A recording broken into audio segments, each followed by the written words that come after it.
make the committee whole now? I believe that gives us enough for the quorum. So, We have four. yes, we have four. Yeah. And you want to have, So I think this gives us a total of 5. I'll have to double check. So we will be able to have a meeting, and usually Cindy sets that up. thank you. So to the new members, Clerk Bauer will be reaching out to you to let you know when the next meeting will be scheduled.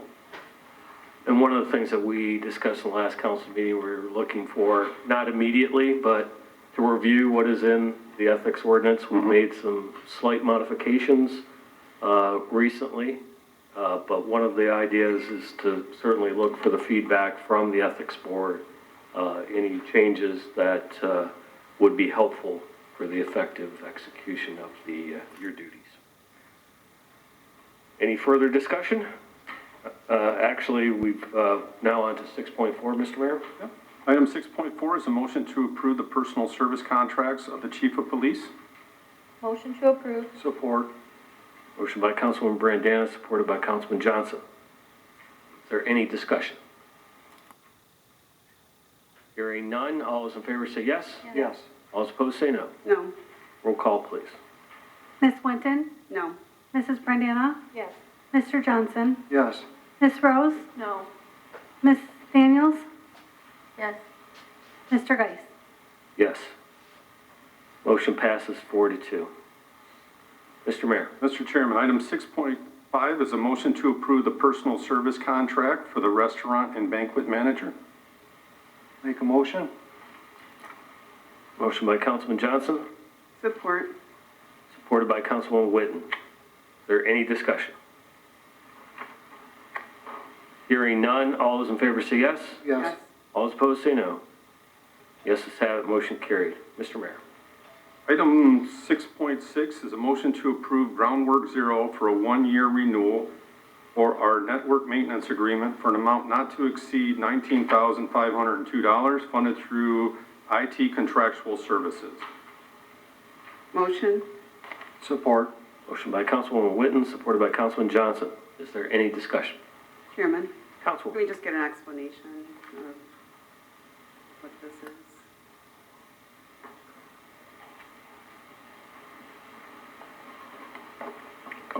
These are the way, so I'm gonna mess them up. Good evening, through the chair. So this is hardware maintenance on our network switches. So I know the question, and I apologize, I'm gonna stand up here again and say I owe you some stuff. You know, when the question comes up, what are we paying for, what are we not paying for? So we're not paying for labor for them, but we're paying for them to, there's two aspects of it. The newer equipment is maintenance through Extreme, the manufacturer. The older stuff, Groundwork Zero actually takes on the risk management there, and that they have stock. And if something fails, they replace it, even though it's end of life. It's technically branded Avaya equipment. Avaya sold that line of business some years back. So that's what that is. Any further questions? I guess just, you said you owe us some stuff, so you're gonna send kind of, Yes, I owe you the project roadmap and the comparison that I put together in terms of what we were paying for and what we're gonna pay for in the right, future. okay. And the difference there. Chairman, Councilwoman. so, how many computers are under this contract? So these are network switches, so like when you see on TV in the movies, equipment on a rack and there's a bunch of yellow or blue cables going into equipment, that's what this is. This is what connects all the computers. I could pull it up, I don't remember offhand exactly how many network switches. You were just saying that this was the older computers, and there's, you know, so I wondered how many this connects to, or did I misunderstand?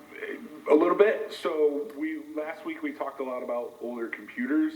This is the devices that are connecting those. Think of it like the router that you may have in your house. Of course, this doesn't have Wi-Fi, but the same type of setup where, you know, it's going into a box and then it's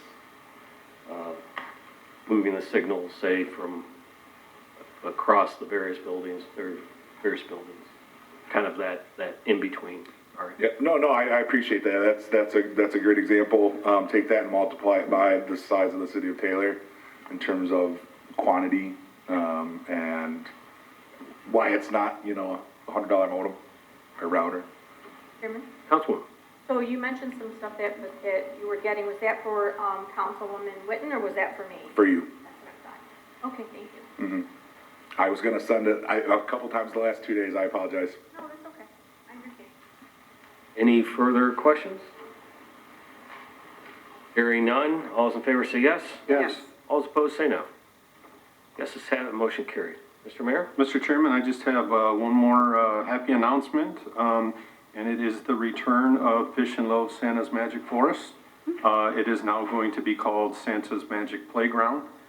With partnership, the city and Fish and Loaves has been working diligently to try to find a new location, and we found a great location in Kudos. So with, amongst the three of us, we were able to figure out a game plan, and much more information is going to be coming forward soon, but I just wanted to let everybody know that it will be returning this year. So we'll be able to keep that tradition rolling, and it'll be at Kudos over on Party Road by their Superior. Are they going to be using a lot of the previous displays? Yes. Yep. So the city stored those? Yep, so it's the city's equipment, so we're gonna continue to store it, allow them to use it, and, so we're gonna deliver it, they're going to set it all up and stuff, and then we'll go get it and bring it back to our location. And so, it's gonna be a good partnership, and hopefully it'll continue the way it's always worked here in the city of Taylor, and families will be able to go and enjoy it again this year. Thank you. Any questions? Not, any further? No, that's it. Okay. Brings us to the regular agenda. 7.1 is a motion to approve opening the public hearing for the Cypress Gardens Brownfield redevelopment plan. Motion? Support. Motion by Councilwoman Witten, supported by Councilman Johnson. Is there any discussion? Chairman? Well, this is just to open the public hearing. Oh, yes. Gotcha. And that's fine, you can, Nope. okay. No comments on that. All right. All those in favor of opening the public hearing, vote yes. Yes. All those opposed, vote no. Yeses have it, motion carried. The public hearing is now open. Councilwoman Witten, okay. I'm gonna ask just for an explanation. Okay. first. Yeah. Mr. Silver. Good evening, Councilman. Through the chair, the applicant, I do not believe is present. This is a brownfield plan for development of Phase 2 of the Cypress Gardens residential project. It consists of 68 homes. It is an eligible property because of, unsuitable soils on the site, buried concrete, rubble from previous uses. Therefore, it's eligible. It will pay back in less than 4 years. Its ask is about $368,000. Chairman? Councilwoman. I just wanted to ask a couple questions about how the brownfield picks the person who gets to build there. So who would I direct that to? Like, how does the brownfield committee decide that? Like, is it bid out, or they did the phase 1, this same place, or how does that work? So Brownfield doesn't get to pick who, so like a person that buys the property, Okay. they go through the Brownfield process. Okay. So they basically apply for a Brownfield. So what happens is MJC bought this piece of property, and then they broke it into phases. When they got to this phase, like they've done probably 75% of this project. When they got to this rear piece, or the rear part of this property, they realized that a lot of cement debris was buried in this back portion. Once they got back there, they realized there was going to be much more extensive work to dig out the basements of this property. They realized that they could go for a brownfield at that point. So that's what they're doing. They're now asking for a brownfield to ask for some relief to cover some cost to develop this property. They're basically saying that it's not worth it if they weren't to get it, that they would probably leave this as a park. My opinion, I think it's better for the city to allow them to move forward by putting the houses here, because in 4 years, we would be able to collect those taxes on those houses, as opposed to if they put a park there, there would be no taxable value. And we're already collecting all the taxes on the houses that are in this development already, which is basically 75%. That's just my opinion. Thank you. Chairman. Councilwoman. I would add, because this came to Brownfield, so I was on the fence at first because I feel somebody purchased the property. Could they have done due diligence to know this was here? Probably, yes, but we're at the point where phase 1 was done, phase 2, and I had asked that question, what if this isn't approved, what happens? They said they would turn it into a park. I believe the estimated tax, if you want to say value that we would get long-term is 200,000, I think they said I think it was roughly, closer to versus a few a year. hundred that we're getting A right year. now with it just being, just sitting there. So this is going to be recouped in a few years. Yeah, so less- To the brownfield, and then long-term, we're going to have that tax revenue. Would they still build it? We don't know. They said, they turn it into a park.